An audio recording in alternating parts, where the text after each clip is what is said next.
देखिए, अनिल मिश्रा ने जो बातें कही वो व्यक्तिगत जीवन की बात कर रहे हैं, पहली बात। मनुस्मृति को मानना है, आपको महाभारत को मानना है, रामायण को मानना है, रामचरितमानस को मानना है। जिसको जो भी ग्रंथ के बारे में मानना हो या जिसको जिस बारे में भी मानना हो, वो एक निजी जीवन होता है, पहली बात। दूसरी बात, वो एक खुद भी एक जुडिशरी फैमिली से कहीं न कहीं बिलॉन्ग करते हैं, तो उनको कॉन्स्टिट्यूशंस को मानना चाहिए और जिस कोर्ट की वजह से वो इतने नॉलेज रखते हैं, कॉन्स्टिट्यूशन का नॉलेज रखते हैं, सीआरपीसी, आईपीसीज़ का भी नॉलेज रखते हैं, कैसे प्रोसीडिंग होती है, उसके बारे में भी उनको काफ़ी फैक्ट्स पता है।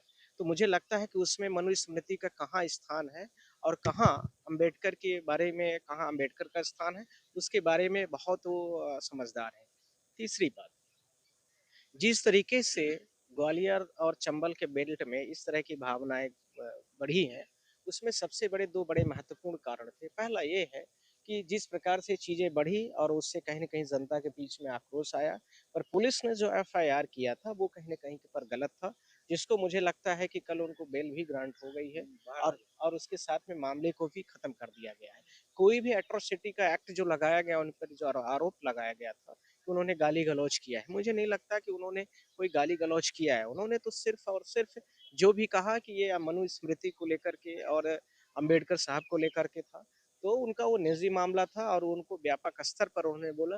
गाली-गलौज जो व्यापक शब्द में व्याख्या की गई है भारत के संविधान में या सीआरपीसी की प्रोसीडिंग पर और आईपीसी की प्रोसीडिंग पर, वो अब्यूज़ कैसे होते हैं, कैसे गाली-गलौज दिए जाते हैं, उसकी पर्याप्त व्याख्याएँ और पुराने में मैं कहूँ तो 323 सेक्शंस आईपीसी का होता है, 324 होता है, बहुत सारे सेक्शंस हैं और अम्बेडकर उसके साहब बारे की में तस्वीर जलाना, अम्बेडकर साहब मुर्दाबाद नहीं, बोलना, देखिए ये कहाँ तक ये सही है? देखिए मुर्दाबाद, ज़िंदाबाद ये सारी चीज़ें तो एक सामान्य आजकल की जो घटनाएँ घटती हैं और सामान्य कोई भी नारा लगता है, आप देखेंगे कि मुर्दाबाद, ज़िंदाबाद, फलानी पार्टी मुर्दाबाद, ज़िंदाबाद इस तरह की बातें होती हैं। पर गाली-गलौज का मतलब मेरे दिमाग में कुछ बड़े शब्द हैं।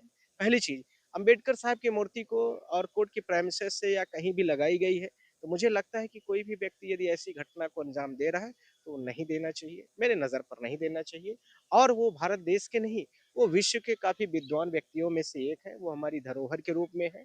यदि आप उनकी इस जाति और कास्ट को हटा कर के सोचेंगे, तो मुझे लगता है कि वो भारत देश की बड़ी चीज़ रहे और उनका सम्मान होना चाहिए और यदि हम और आप लॉयर्स व्यक्ति या लॉयर्स जो हमारी फ्रेटर्निटीज़ है, वो नहीं करती है, तो फिर मुझे नहीं लगता है कि कोई भारत देश में संविधान के बारे में और संविधान का जो हमारा तंत्र है, जो संविधान की व्याख्याएँ हैं, उसकी कोई व्याख्या करेगा। जैसे आपने कहा प्रशासन का भी यही कहना है कि ग्वालियर संभाग का माहौल बिगाड़ रहे हैं अनिल मिश्रा या हाँ, दो समुदायों को आपस में टकराने की स्थिति हो गई है। नहीं, दूसरी चीज़ एक एक और है, जहाँ पर बहुत समुदाय आकर के वहाँ पर बहुत सारे कामों को किए, वहाँ पर बहुत सारे सबको आने की कोई ज़रूरत बहुत थी नहीं। पैशंस में चीज़ थी कि वहाँ का जो पुलिस प्रशासन था, उनको इन सारी चीज़ों से रोक सकता था और रोक करके ये जो आपने बोला है कि 2 बड़े समुदायों के बीच में विवाद और डिस्प्यूट हो रहा था, वो कहीं न कहीं पर उसका विस्तारण किया जा सकता था, उसका समाधान ढूँढा जा सकता था। उतने बड़े लेवल पर ये कुछ लोग नेतागिरी भी करते हैं, यह भी ध्यान रखने की आवश्यकता है। कि कोई छुटपुट भी मुद्दा मिल गया तो उसमें अपनी नेतागिरी चमकाने के लिए पूरी सेना सहायता लेकर के दिखने लगते हैं। तो कई बार यह भी तो होता क्या है, प्रशासन की ढील रही इस पूरे मामले को इसमें बढ़ने दिया? कहीं इसमें कहीं कोई शक नहीं है कि उनको पूरी छूट दी गई या इस मामले को कंट्रोल नहीं किया गया। दूसरा इसके साथ में विभिन्न नेता अपनी-अपनी सेनाओं को लेकर के गए, तो वो कोई नेताओं का वो प्लेटफ़ॉर्म था नहीं। उसको तो वहीं पर जैसे अम्बेडकर की मूर्ति को उन्होंने किया गड़बड़, तोड़-फोड़ की, तो वो गलत था। हम भी उसको मान रहे हैं और पुलिस प्रशासन को भी मानना चाहिए और इसी मामले को वहीं पर शांत कर देने का अनिल मिश्रा कह रहे हैं सनातनियों पर अत्याचार हो रहा है यहाँ पर, चाहिए। भेदभाव हो रहा है सनातनियों के साथ मध्य प्रदेश में। देखिए, अनिल मिश्रा जी की व्याख्या सनातन को लेकर के क्या है, ये तो अनिल मिश्रा बेहतर बता सकते हैं।